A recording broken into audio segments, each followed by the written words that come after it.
First Abhinay దొరికిపోయింది ఎక్కడంటే అనుభవ రాహిత్యం.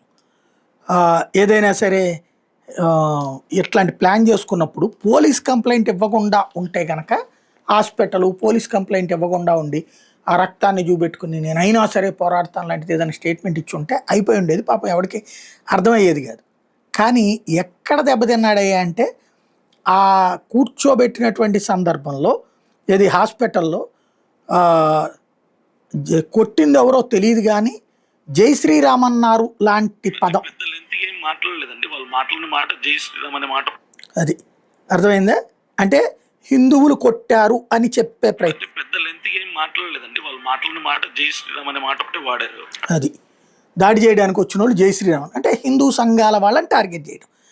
అక్కడ ఇతను మత ఉద్రిక్తతలు సృష్టించడానికి ప్రయత్నించాడు అన్న విషయం ఇప్పుడు ఈ కారణంగా కన్ఫర్మ్ అవుతుంది. చేసింది దొంగ నాటకం, తను కొట్టారని ఎవరు కొట్టకుండానే జై శ్రీరామ్ అన్నారు అంటే తనని హిందుత్వవాదులు కొట్టారని చెప్పే ప్రయత్నం ద్వారా క్రైస్తవులను రెచ్చగొట్టే ప్రయత్నం చేశాడు. క్రైస్తవులు వెళ్ళి హిందువుల మీద దాడి చేయాలి, ఇద్దరు కొట్టుకోవాలి.